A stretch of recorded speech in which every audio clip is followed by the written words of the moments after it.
Hallo und willkommen in meiner Schmiede. Nachdem Jens von Tabletop Generals gefragt hat, wann denn die Geschichte um den Gralsritter weitergeht, geht es diesen Monat wieder nach Bretonnia. 3 Questritter, die sich auf der Suche nach dem Gral zusammengeschlossen haben, sind unwissentlich auf dem Weg, die Verteidiger des kleinen Dorfes zu verstärken. Odo schirmte seine Augen gegen den Feuerschein ab und legte Holz nach. Links und rechts des kleinen Feuers lagen 2 schlafende Gestalten. Er wandte sich vom Feuerschein ab und blickte in die Nacht. Sternenklar war der Himmel nicht und Wolken bedeckten den Mond. Odo stand mit dem Rücken zum Feuer und lauschte. Es war nichts Ungewöhnliches zu hören.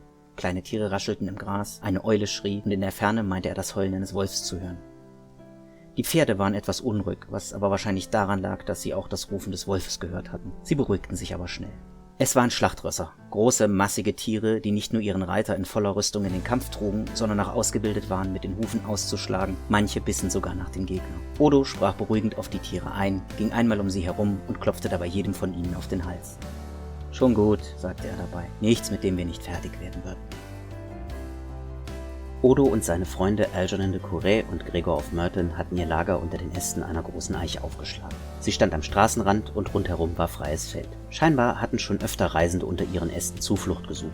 Der Boden um den Stamm war trocken und fest. Sogar eine ausgehobene Grube für ein Feuer hatten sie vorgefunden. Für einen Außenstehenden hatte die Szene sicher etwas Friedvolles. Vermutlich hätten die Troubadoure es so beschrieben. Oder auch diese neuen Geschichten, deren Mode aus dem Imperium nach Bretonnia geschwappt war. Seine kleine Schwester hatte extra Reikspiel gelernt, um sie lesen zu können. Auch einige bretonische Schreiber versuchten sich bereits daran. Odo musste unwillkürlich lächeln. Neu waren diese sogenannten Ritterromane nicht mehr. Zum einen gab es genug Balladen und Lieder, die von Helden erzählten. Zum anderen war es jetzt wie lange her, dass er seine kleine Schwester gesehen hatte?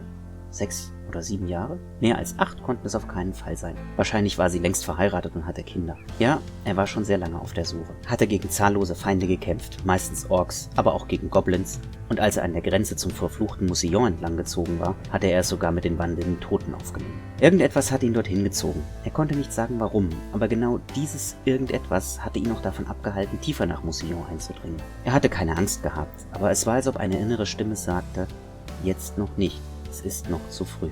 Er nahm es als Zeichen der Herren und war weiter seines Weges gezogen, mit dem Versprechen zurückzukehren.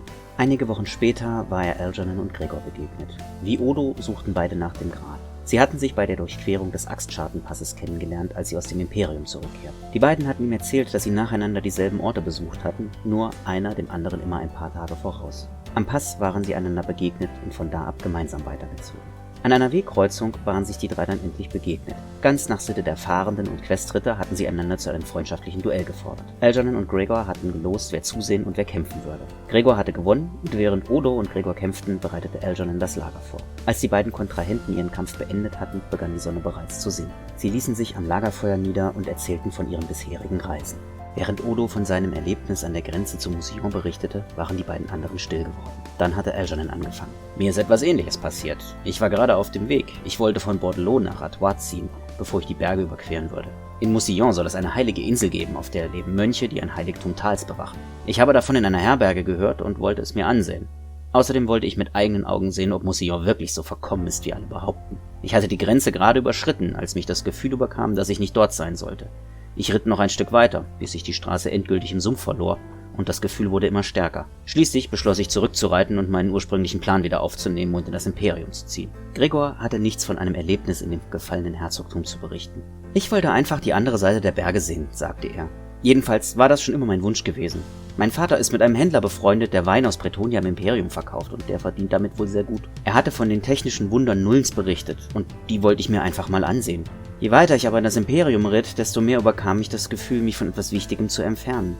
Am Axtschartenpass wollte ich auf eine Karawane warten und bin dort auf Algernon gestoßen. Seitdem sind wir jetzt gemeinsam unterwegs. Seit diesem gemeinsamen Abend waren sie zu dritt weitergezogen. Das Schnauben der Pferde riss Odo wieder aus seinen Gedanken. Der Wolf war auch wieder zu hören. Jetzt antwortete ihm einer, aber sie waren beide weit weg. Diesmal ging er direkt zu den Pferden, um nach ihnen zu sehen. Sie hatten die Ohren aufgestellt und blickten in die Richtung, in der der Wald sein musste. Odo folgte ihrem Blick, konnte aber außer einer schwarzen Masse nichts erkennen. Was hatte die Tiere aufgestört? Trieben sich im Wald noch andere Kreaturen herum außer Wild? Er lauschte. Hatte er da nicht gerade etwas gehört? Nein, sagte sich Odo, da war nichts. Es musste bloße Einbildung gewesen sein.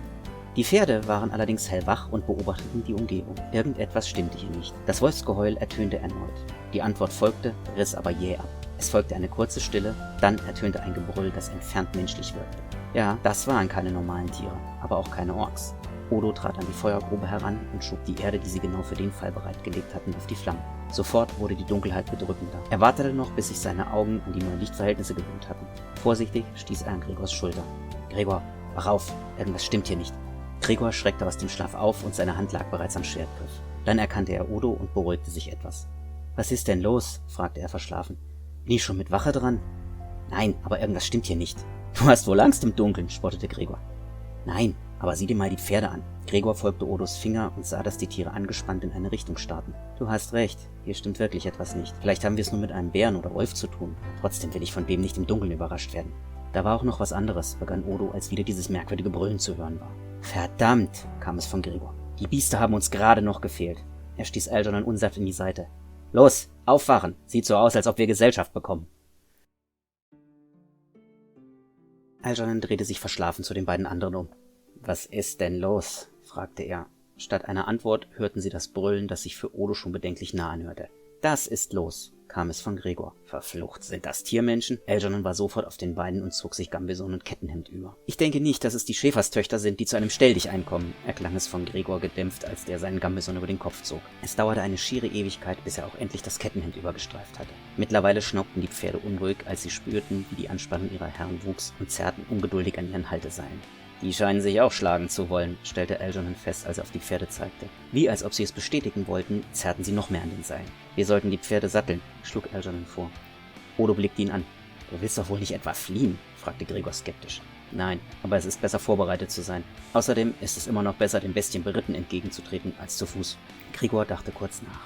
Mit den Pferden hätten sie, wenn, einen kleinen Vorteil. Die großen Tiere waren für den Kampf ausgebildet und jeder von ihnen war mit seinem Reittier vertraut. Trotzdem war ein Reiterangriff im Dunkeln fast so gut wie Selbstmord. Jedes Kaninchenloch, das schon tagsüber so gut wie unsichtbar war, wäre nachts noch weniger zu erkennen. Odo, der in Richtung des Waldes geblickt hatte, drehte sich um. Algernon hat recht, wir sollten keinen Vorteil verschenken. Der Platz hier um die Eiche herum ist fest und trocken. Einen Angriff können wir in der Dunkelheit nicht reiten. Aber hier, er stampfte mit den Füßen auf, haben die Pferde guten Grund. Fangen wir an und bleibt wachsam. In aller Eile packten sie ihre wenigen Habseligkeiten ein, verstauten sie in den Satteltaschen, legten den Pferden die Schabracken an und sattelten sie. Das wenige Mondlicht, das ihren Lagerplatz erreichte, war gerade genug, um alles fertig zu machen. Als die Pferde gesattelt waren, halfen sie sich gegenseitig in die Rüstung. Zu zweit, so dass einer Wache hielt. Immer wieder lauschten sie. Ein paar Mal hatten sie schon gedacht, dass was immer da draußen war, verschwunden wäre, weil kein Gebrüll mehr zu hören gewesen war, nur um dann umso näher erneut zu ertönen. Sie waren gerade fertig geworden und standen neben ihren Pferden, als sie hörten, wie etwas durch das Unterholz brach und auf die freie Fläche zwischen Straße und Wald stürmte.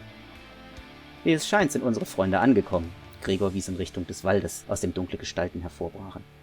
Algernon lachte verächtlich. »Sie waren ja auch so freundlich und haben sich rechtzeitig angemeldet. Aufgesessen, meine Herren, es wird Zeit, diesen verdrehten Existenzen ein Ende zu bereiten.« Sie schwangen sich in die Sättel. Algernon wollte gerade noch etwas sagen, als die Wolken endgültig aufrissen und alles in helles Mondlicht getaucht wurde. Geführt von einer massigen Gestalt rannte eine große Gruppe gehörnter Figuren auf sie zu. »Wir nehmen uns zuerst die kleineren vor.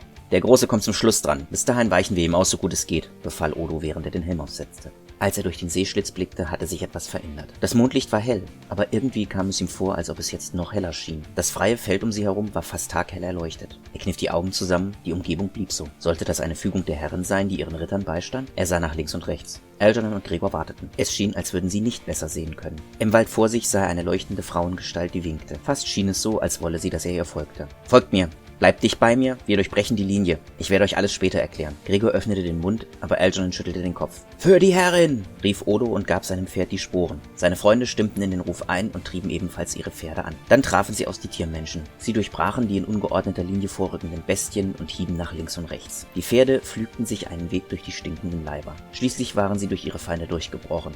Gregor und Algernon jagten neben Odo her und machten Anstalten, ihre Tiere zu wenden. »Nein«, befahl Odo, »wir müssen weiter. Ich werde euch alles erklären, wenn wir unsere Freunde hinter uns gelassen haben.« So jagten die drei ihre Pferde die Straße entlang in den Wald.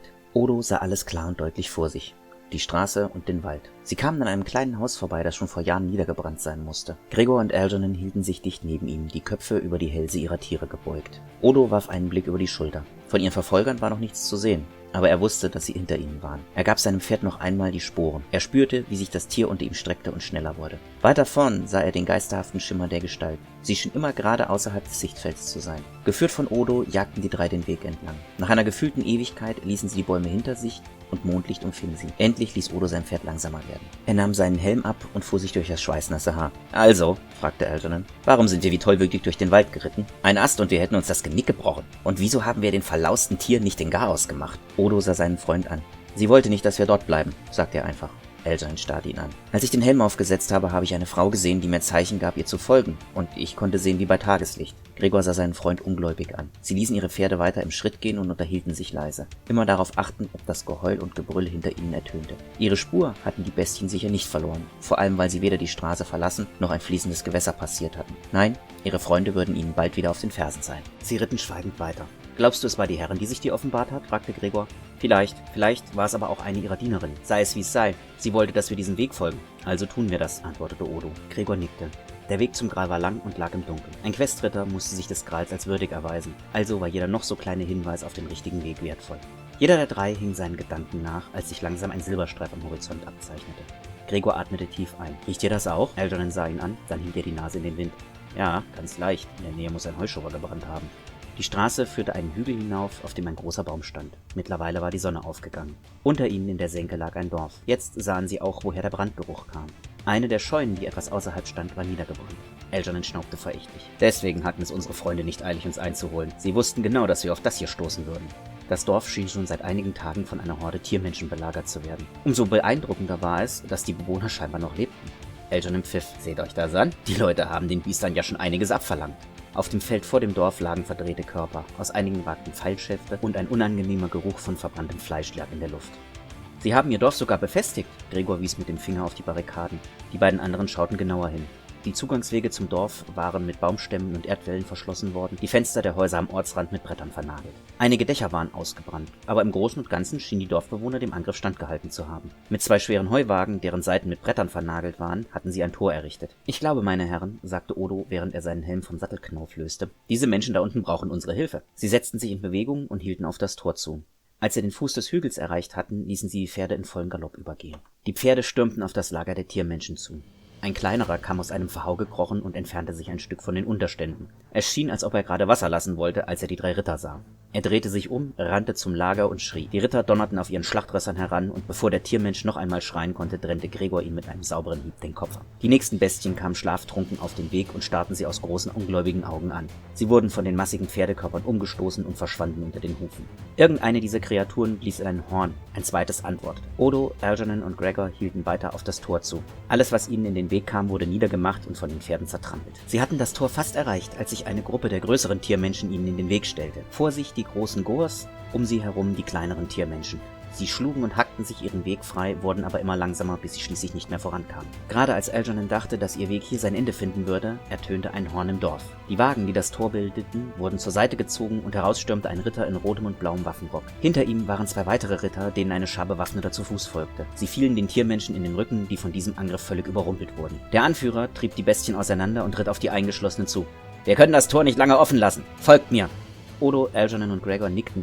Lionel, Robert, rief der Ritter. Wir ziehen uns zurück! Edgar, gib das Signal zum Rückzug! Der angesprochene Krieger zog ein Horn vom Gürtel und blies in schneller Folge ein Signal. Die Bewaffneten zogen sich geordnet zurück und nahmen hinter dem Tor Aufstellung, falls die Tiermenschen versuchen würden, durchzubrechen. Die Ritter galoppierten durch das improvisierte Tor und die Wagen wurden wieder vor die Öffnung geschoben. Sofort stiegen Krieger auf den Wehrgang und schlugen auf die gehörnten Schädel ein, die sich über der Brustwehr zeigten.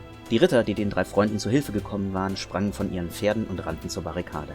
Gregor glitt aus dem Sattel. Der Tanz ist noch nicht vorbei. Wir sollten uns erkenntlich zeigen. An dieser Stelle und mit den fertigen Rittern verlassen wir Bretonnia fürs Erste. Ich hoffe, das Video hat euch gefallen. Lasst mir einen Like oder Kommentar da, teilt das Video oder läutet die Glocke. Eben alles, was ihr so von YouTube kennt, und bis bald in meiner Schmiede.